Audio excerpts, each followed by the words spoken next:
Ryan Reynolds here for, I guess, my 100th Mint commercial.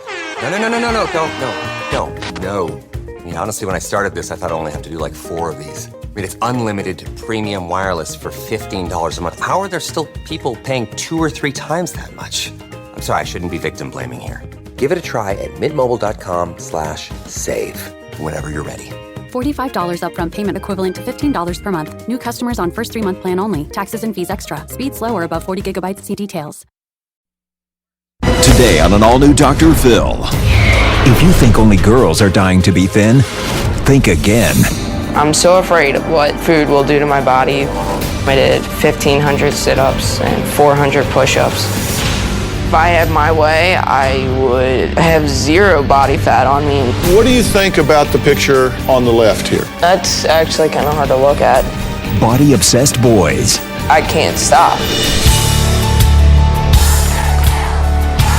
This is going to be a changing day in your life. 10 seconds here. I know things are tough out there, but we can do this. Here we go. I want you to get excited about your life. 4. And ready, see. Let's do it. Go, Dr. Phil.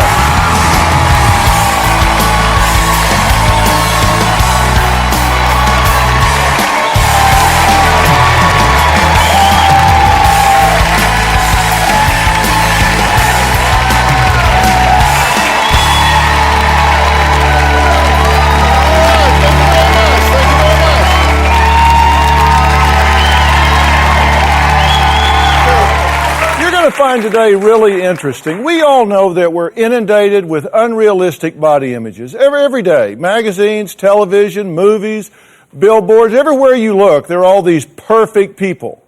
So it shouldn't shock anyone that an estimated 10 million Americans are affected by eating disorders.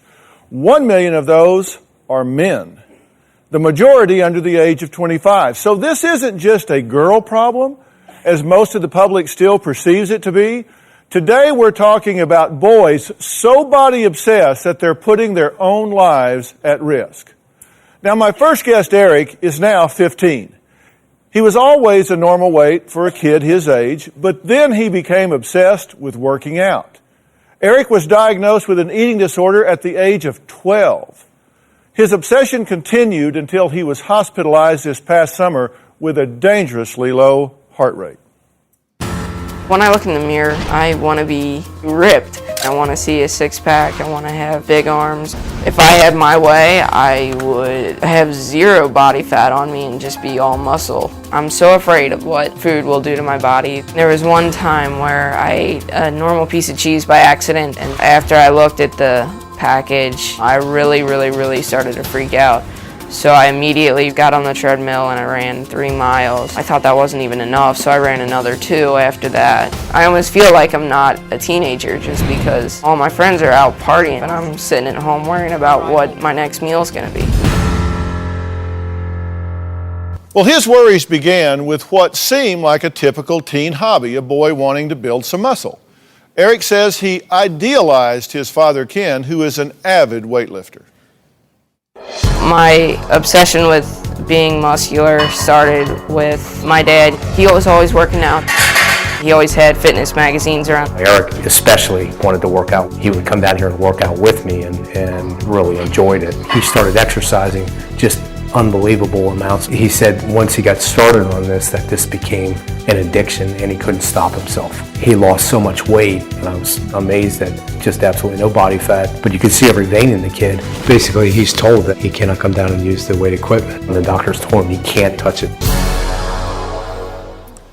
Well, Eric's dad never imagined that working out with his son would lead to an eating disorder. Ken says he and his wife Becky are at their wits' end. My middle son, Eric, he's 15. He's diagnosed with an eating disorder, anorexia. So I can't convince him that he doesn't look heavy. It's very frustrating. He's got a very strong mind and he just needs to decide that he's not going to do this any longer and quit cold turkey. Like smoking cigarettes, it's an addiction. I prepared a chicken breast for him. He asked me, did you remove the fat? And I said no, but his mom actually had removed the fat and he just broke down and refused to eat it. As I'm sitting there watching him throw this chicken breast aside, now there's other people that would love to eat that. I actually told him, I said, look, the doctor already told you if you lose weight again, you're going in the hospital. So tell me, Eric, how do you feel about being here today?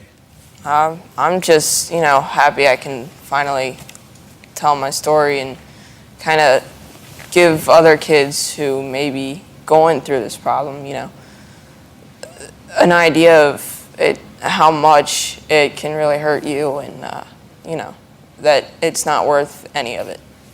So do what you just said. Tell your story. How do you explain this situation in your own words? Well, my situation, it's just an obsession that got out of hand and now I can't stop. And it's just unbelievable how, how tough these thoughts are to, get past. Here's what I want to know. I want to know how good you are at this. Because are you okay when everybody refers to this as a disorder? You discover it to yourself as a problem. You recognize this isn't healthy.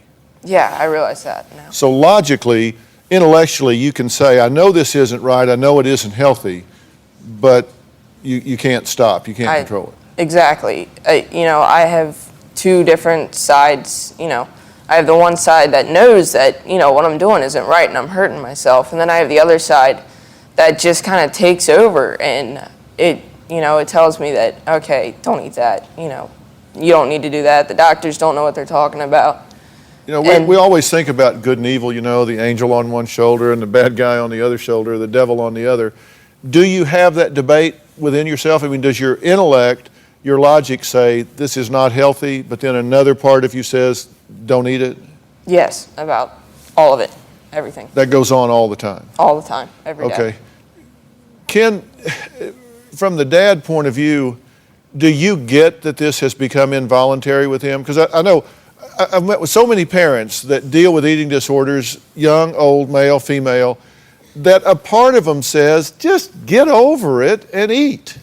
In the beginning, I really felt strongly that, the only person that's going to cure you from this disorder that you have is yourself. And the only person that can change anything is you and your mind. I've told him over and over again, with faith, you can do anything. And Mom, what do you think? I think we did in the beginning not really understand how much he couldn't help what he was doing. But with going to the doctors and nutritionists and therapists, it became very clear that he fights this battle every day in his head and he cannot help what he does. And I have to remind myself of that all the time. You have to exercise every day, sometimes even at midnight. Yeah. You're obsessed with that. You run 4 or 5 miles a day? I used to. Like you said, you ate a piece of cheese and it just sent you over the top. Talk to me about what you said to yourself when that happened. I just, I said to myself, it's, it only happened once, it's not going to kill you, but then those thoughts came around and told me, I cannot believe you just did that. You better do something to fix it right now. Okay, and if you didn't, then what? If you didn't do something to fix this event of eating some fatty cheese, what happens?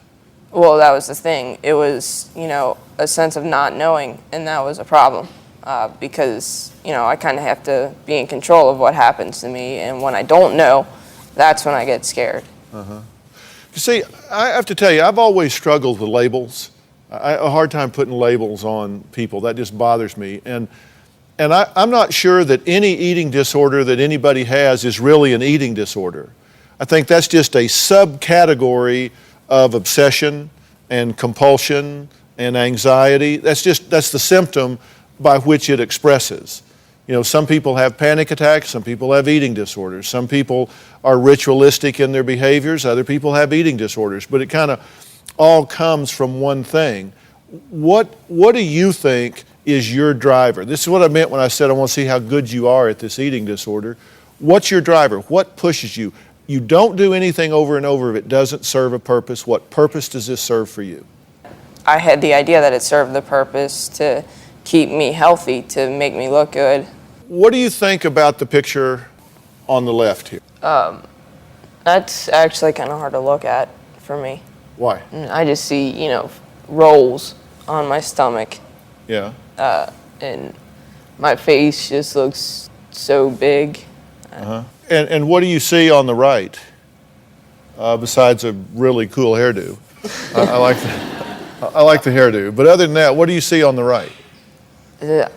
I see the muscles that, I kind of was driving at, what I wanted to look like. Okay. On the picture on the left, describe the facial expression for me. It's a smile. Looks happy. This is a kid that looks really happy. Okay? All right, look at camera 3 right now, which is right here. You see that? Look right at that. All right, give me that image. It doesn't look as happy. Pardon me? It doesn't look as happy. So maybe this isn't working. I mean, maybe the payoff isn't there the way you think. Because it's serving a purpose. It's giving you what you say you want. Mm-hmm. But are you happy? I guess really no. Are you lonely? Yeah, I mean, I have kind of been a little bit alienated from my friends. You don't even eat lunch with your friends, right? No, I eat my lunch with the guidance counselor. Do you ever get hungry? Do you ever just wake up and you're just famished? There have been times, I have woken up and been hungry, but I just kind of tell myself, no, you're not. And I don't know. Yeah. A lot of women would like to learn how to do that. Am I right? Yeah. But so it's all a matter of degree, though, right? Yeah. I mean, and I really want you to look at this from a different perspective while you're here today. And the biggest thing you got going for you is you got a really loving family, really supportive family, and you are really smart. Thanks. Right? I mean, seriously.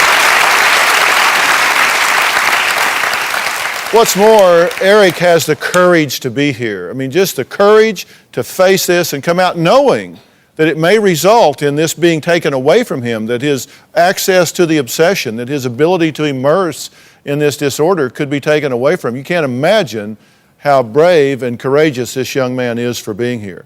Now, Eric says fighting this eating disorder has just been a living hell that's made the kitchen a complete battleground. We'll be right back.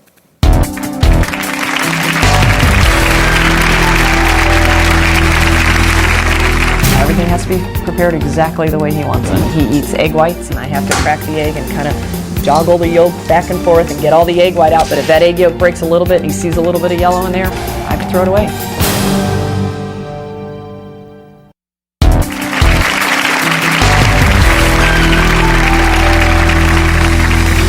I get so scared of food that I've thrown a tantrum almost like a little kid. Well, can I just No, you need to leave the kitchen, honey. That's the rule.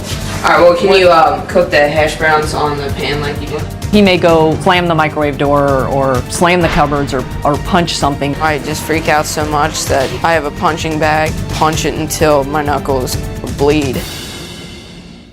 Well, here's a shocker for you, moms and dads. 80% of all 13-year-old children in this country have already tried to lose weight. They've already gone on a diet. 80% by the age 13.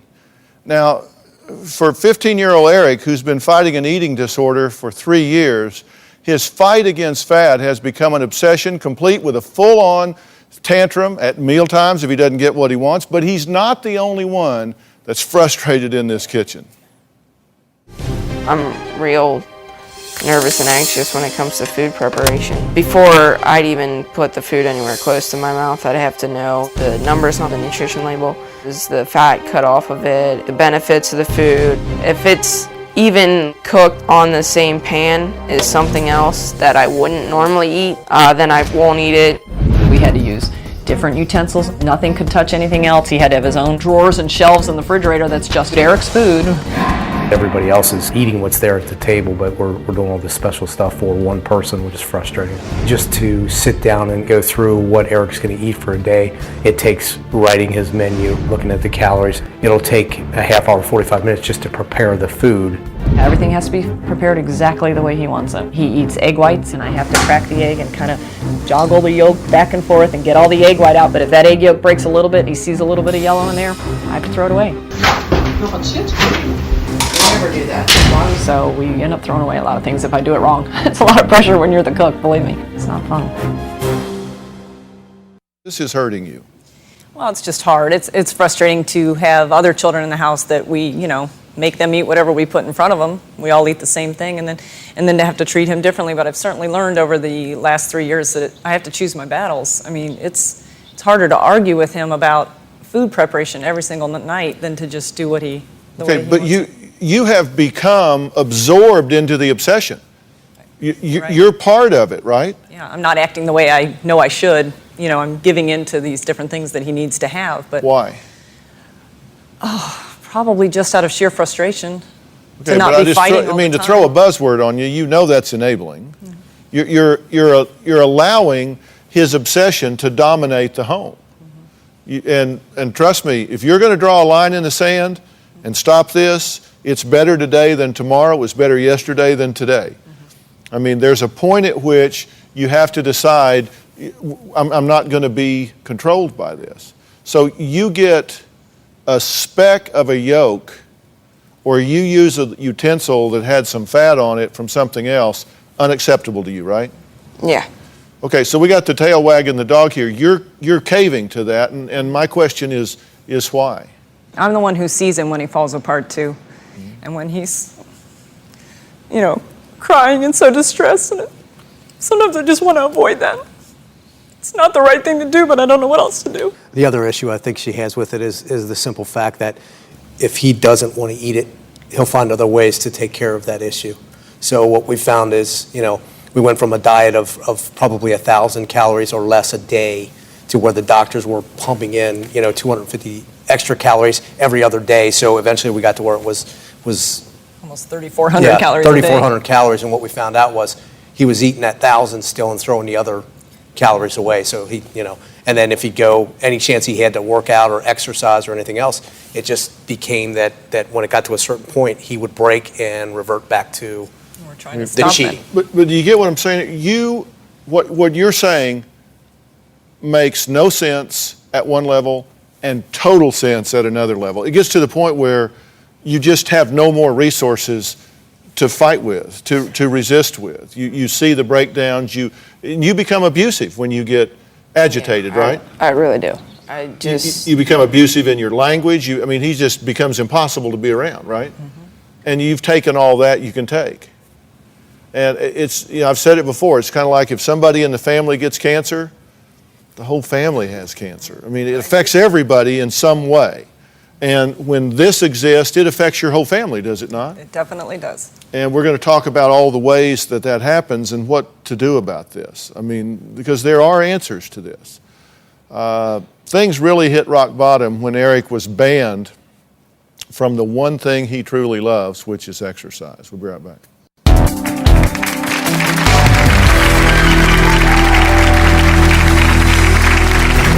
What were you doing in the basement just now, or what are you doing up in your bedroom, or why did you take such a long shower? Were you doing sit-ups? I used to wonder who could take a shower for that long. Don't let your antenna TV become just a box. Upgrade it with this digital converter by February 2009, or it will not work. Call this number or visit this website. Don't let your TV become just a box.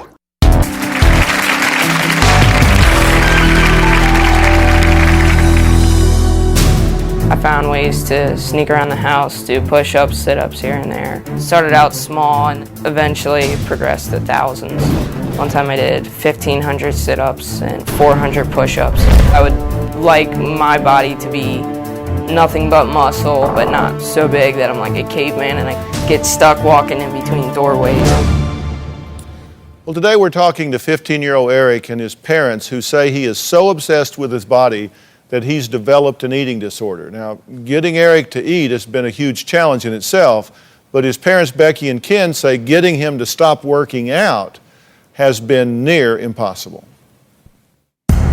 Eric has told me so many lies, whether it comes to me asking him flat out, what were you doing in the basement just now, or what are you doing up in your bedroom, or why did you take such a long shower? Were you doing sit-ups? I went upstairs and the door was locked in my parents' room. It sounded like he was moving around and doing something, and I just thought I should just look under the door. He's down there doing crunches and sit-ups. There'd be times where I'd be in the shower for like a half hour. I used to wonder who could take a shower for that long. What he had been doing was going in there and he'd get the heat up as hot as it could possibly be so he could sweat out, and then he would exercise in the bathroom. Got to the point where in the ceiling the tape from the drywall and that stuff was starting to peel because it was so hot in there. Okay, and you understand this is one of the things that's characteristic of this kind of eating disorder in males versus females. I mean, females, it's all about weight. Males, it's about their shape, their body image, the musculature, I mean, all of those things, which is why there's such an exercise component to this, right? Yeah. You want to see the definition. Yeah, I mean, that was the main thing in all of this was, being muscular and not so much worrying about the number I saw when I stepped on the scale. Right. How much do you weigh now? I really don't know a number for sure because when I go to my doctor appointments, it's blind weigh-ins. Yeah, and see, a female with anorexia could tell you to the 10th of an ounce what they weigh, and that's how this differs, is one of the ways that it differs. But now, do you agree with me, Becky, that this affects the whole family? Oh, it definitely and you affects know it affects Oh, you. yeah. What happened between this kid and this kid? It's 3 years ago. What flipped the switch? Why just all of a sudden you went from that happy, smiling, I can't even say chubby kid on the left, just normal, to the guy on the right? What happened? Why? What triggered it? So many different things to it. There was the competitiveness, once I started working out and I realized that it kind of felt good, to start out with, but that's because, I was healthier then. Have you been obsessed about other things in your life? Oh, I've been obsessed about a lot of things. Schoolwork, I just try my best. And, in many things that I do, I strive to be the best. I guess that's just, how I'm wired. Yeah. And you understand that means you just have to change your definition of success, because if you're saying, I want to be perfect, that's not perfect. It's more of a sense of extremes, I guess. I look at the left and then I look at the right, and it's just two different ends of the spectrum completely. Does it feel superficial to you? Because you could be caring about the homeless. You could be caring about children that don't have parents. You could be caring about a whole lot of different things that would have a different feel and characteristic than how much body fat you've got. Yeah, I do look at it and I say this is really, selfish, just because there are people out there who would love to eat that food that I'm afraid to eat and the food that I'm refusing to eat. Yeah. And, Is it possible there's more to you than that? Just more to you than your percent of body fat? That you have more to give? You have another passion that could impact this world in a really constructive way? Oh, yeah, that hits me all the time. I know there's something I could be doing better with my time that would definitely benefit So if you other took people. all that energy and you put it into something really constructive, you could really have an impact in this world. Yeah, I would love to get involved and, help, volunteer. Coming up, what's really going to have to happen to give his mother some relief in the kitchen?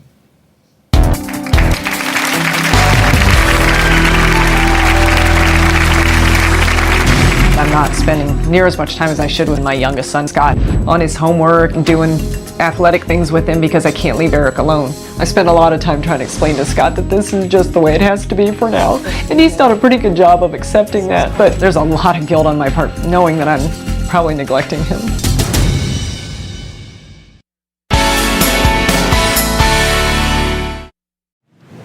Across this great country, from coast to coast, you've told me about the crossroads we're facing. That's exactly why I wrote We've Got Issues, How You Can Stand Strong for America's Soul and Sanity. This book isn't just a conversation starter.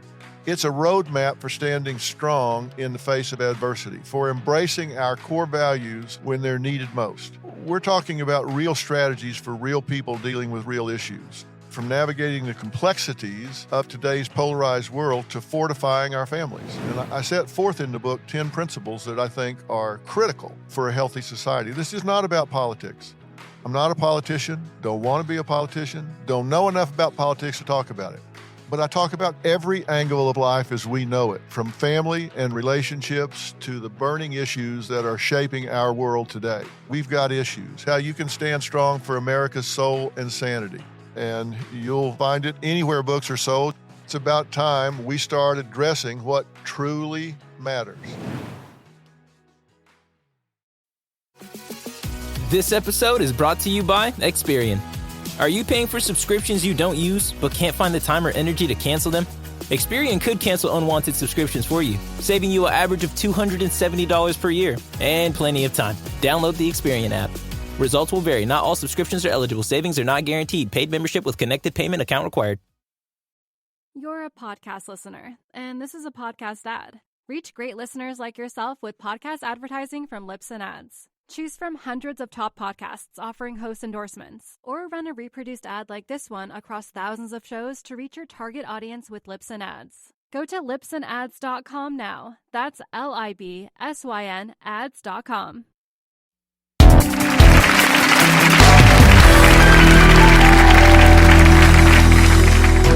This eating disorder is going on for so long. The progress is so slow. I know that he's going to get better, but I want it to happen soon enough for him to be able to go away to college. It's just taken a lot longer than I thought it would.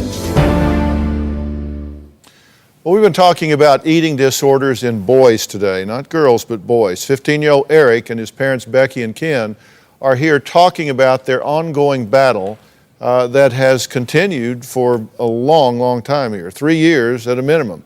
Eating disorders take a toll on the entire family. Now, we've talked about the worries and frustrations that Eric and his parents have endured, but Eric also has two brothers, 12-year-old Scott and 18-year-old Brad. Here's what they have to say. My brother Scott and me, we're looking at our brother doing this to us, and it's extremely frustrating for us. Eric's changed over the years.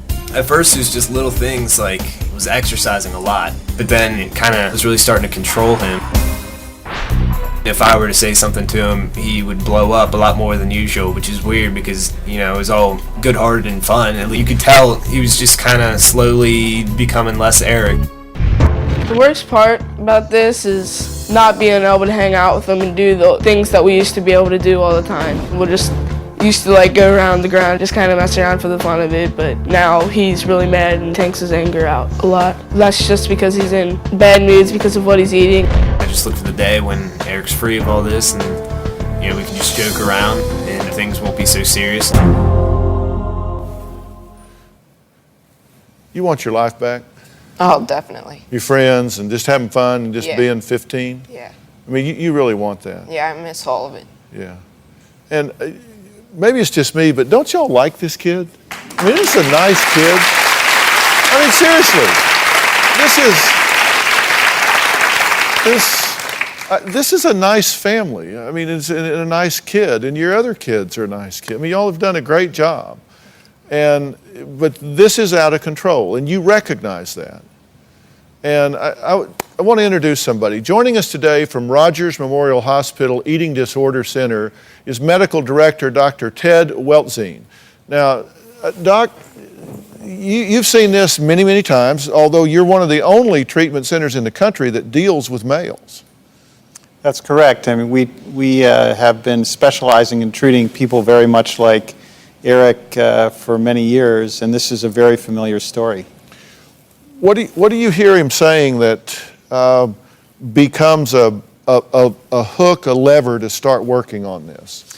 Well, I think the first thing I would just say to everybody is I think probably people have done as much as they can right, and yet things still aren't working. And I think the one thing that really is most important is that this needs to be changed as soon as possible in terms of reversing the malnutrition, in terms of making progress, and I think giving Eric hope, I think is probably the most important thing, to give him the hope that he sees that he can start making changes. Yeah, because you see young men his age get better, get this under control, and move on with their lives, true? That's correct. And And so this does happen. I mean, do you get this? I know it may seem like a really long tunnel right now, but it does happen. Now, Rogers Memorial Hospital is a not-for-profit, affordable and trusted eating disorder center. I mean, they're a treatment provider in this very specialized area.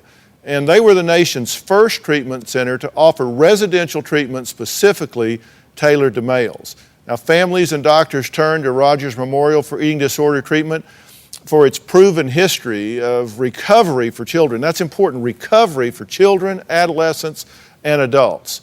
Now, let me explain what I think here and what we've talked to Dr. Weltzine about.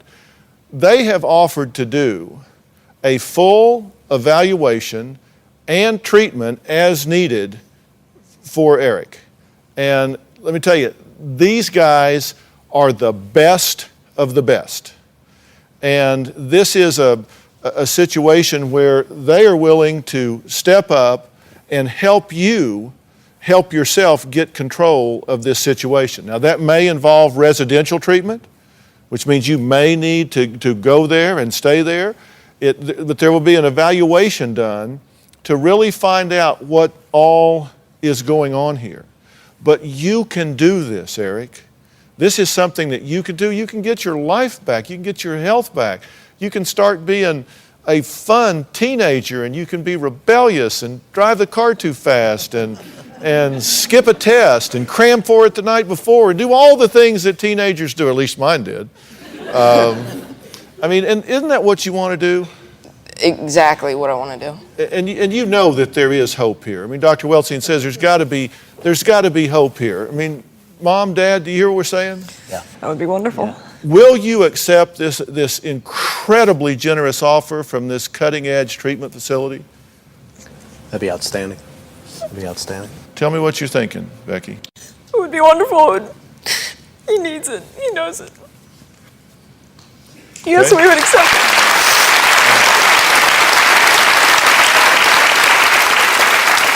All right. Well, we're going to hear more from Dr. Weltzine when we come back, and we're going to add another story to this. We're going to talk to a health and physical education teacher who can't follow his own good advice. We'll be right back.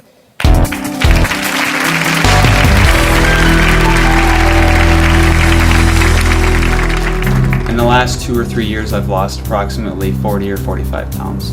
If I have my shirt off, I can see a lot of the bones in my back, and I know that that's way, way, way too thin. I'm a health teacher, and it's hard because I know that I'm not practicing what I preach. Closed captioning provided by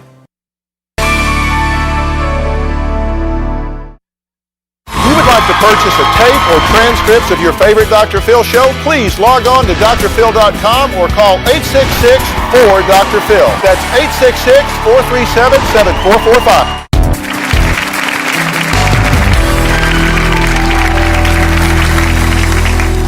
Most men not only resist treatment for eating disorders, but they can also go undiagnosed for doctors when they do see them who aren't used to seeing male patients with these issues.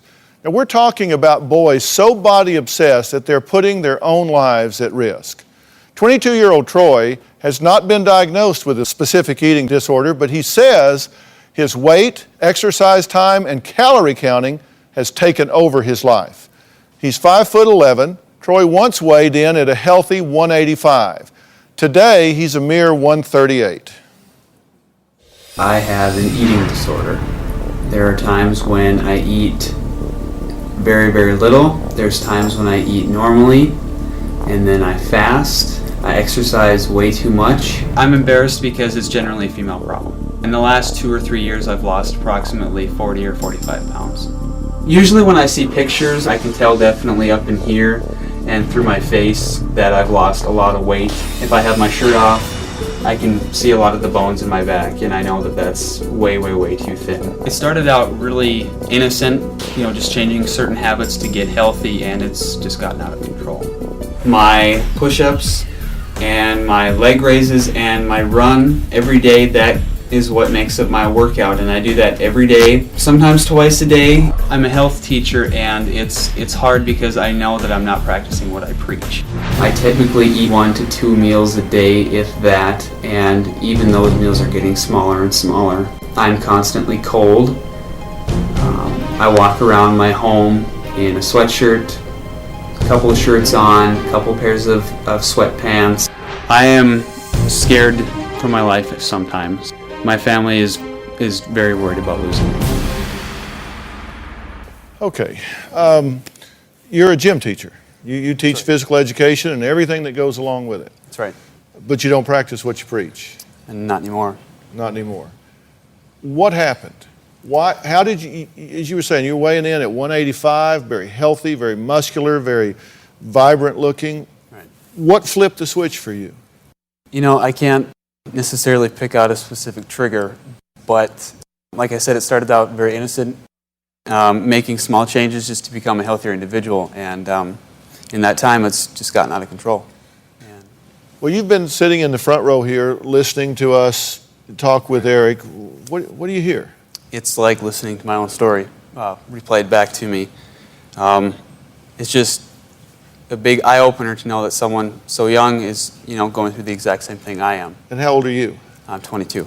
You're 22. So 7 years later, you can be in exactly the place you're in now.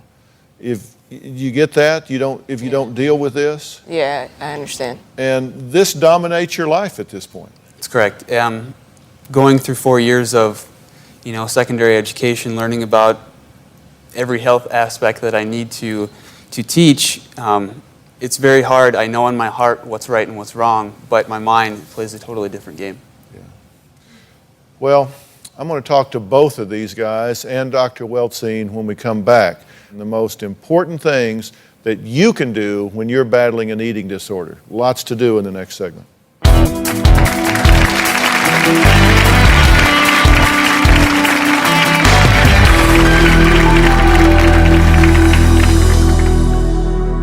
DrPhil.com, brought to you in part by 80% of us don't get enough calcium from food.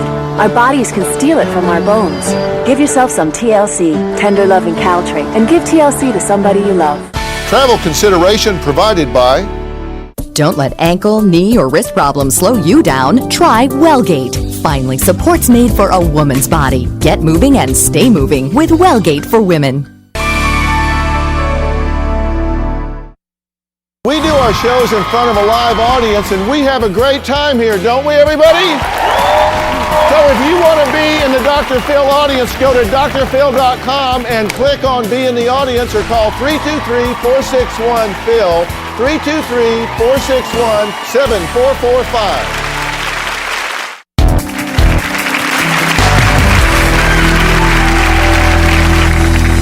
The day after Thanksgiving, my meal consisted of fruits, vegetables, half of a bun, 1 or 2 mini slices of turkey, and a bite of stuffing. I way overate last night, and now the guilt and anxiety this morning is very high. I'm really thinking about the salt content that I ate yesterday. It's probably going to force me just to not eat hardly anything. If I do, it'll be a very minuscule amount. Well, the stigma attached to eating disorders is profound at best for women, but it's even more so for men because it's basically seen as a women's issue. Now, that causes men to be more reluctant to go seek help, and they wait later into the game before they do, which is another negative effect. Now, Troy says he's not only embarrassed about his potential eating disorder, as a phys ed teacher, he also fails to follow the health and fitness advice that he so effectively gives to his own students. And the truth is, you are a really good teacher. I mean, everything we can learn, you're really good, you're respected by your students, but you know you're not doing what you say. That's right. You sat there the whole time listening to us talk to Eric. You'd agree with me, he is a very brave and intelligent young man, true? That's very true. Save him 7 years. What would you say to him that you wish somebody had said to you a long time ago? Use your life right now. Look him in the eye and talk to him. I would definitely say that you should take every opportunity to get this problem under control, and it's a tough road ahead, but I would seek out every opportunity you can to make it better. Do you hear that hitting your ears as well? At the same time, yeah, it's just tough. Dr. Weltsing, what's the difference between 15 and 22 here in terms of the approaches? Well, I think the main difference between Eric and Troy in terms of where they're at in their life is recognizing for Troy just how lonely an existence this eating disorder is, and really trying to use that as motivation for making the changes that are going to be really difficult to make. What are you missing? I miss the time and I guess the energy that I put into family and friends. They definitely take a back seat to my obsession, and I really, really, really want that to change, get my life back. Because it gets pretty alone. Yeah, my life is completely different now. I used to be so outgoing and one of those guys that you could find in the crowd, the fun-loving guy that, just enjoyed life, and I'm not that way anymore, and I don't like who I am. And you have no insight, no sense as to how this spun out of control. I honestly, it started out innocent, just making a few changes, and I honestly feel it's just a way to control everything. And for whatever reason, I feel like I'm out of control. That's why I'm doing it. Well, you heard the things that I had to say about Rogers Memorial Eating Disorder Center. Great. These guys specialize in this, and they know what they're doing. And they have made the same offer with regard to you that they have made with regard to Eric. How do you feel about that? It's wonderful. Is that something you're willing to grab onto and do whatever it takes?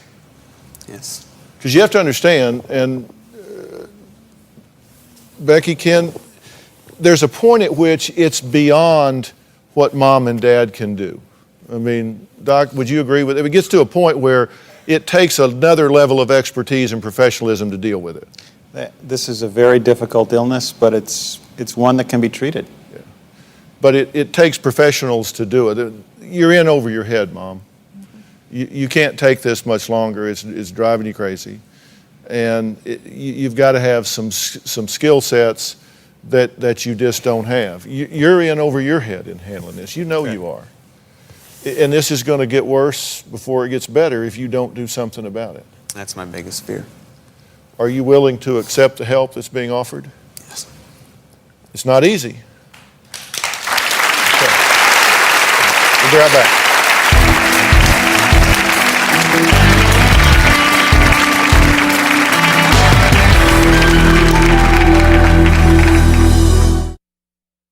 For much more information on today's show, please visit drphil.com, where we have everything you need to know to parent your child. I'd really like to thank Dr. Ted Weltsing from the Rogers Memorial Hospital Eating Disorder Center for being here today. And we're going to put a link up to that center so all of you can go there. Just go to drphil.com, click on the link there, and learn everything you can about this really cutting-edge center. And Dr. Weltsing, this is something that does turn around. I mean, that's the message I want people to understand. This does get better with help, right? Absolutely, and I think you have to see, people with an eating disorder have not experienced recovery. The professionals working with them know what it takes. It's a long, hard road, but it does happen. It's doable. It's very doable. And you didn't hear me say to either one of you guys that this is easy. Just that it's doable. With hard work and a willingness to be open, then this is doable. So we're going to track this, and I want to see a lot more of both of you when you come back here, okay? All right. I really want to thank Eric, Becky, and Ken, and Troy for having the courage to come and share their personal stories, and we'll keep you updated on them. And thanks to everyone at Rogers Memorial Hospital Eating Disorder Center. They're in Wisconsin, and thanks so much for agreeing to help these two really fine young men. Appreciate y'all being here today. So long.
I'd really like to thank Dr. Ted Welsing from the Rogers Memorial Hospital Eating Disorder Center for being here today. And we're going to put a link up to that center so all of you can go there. Just go to drphil.com, click on the link there, and learn everything you can about this really cutting-edge center.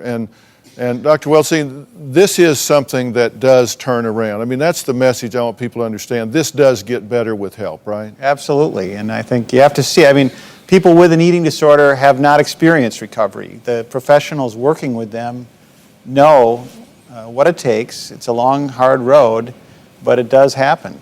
And it's doable. It's very doable. And you didn't hear me say to either one of you guys that this is easy.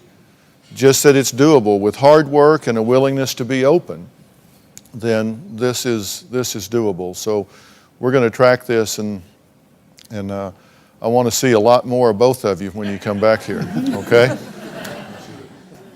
All right.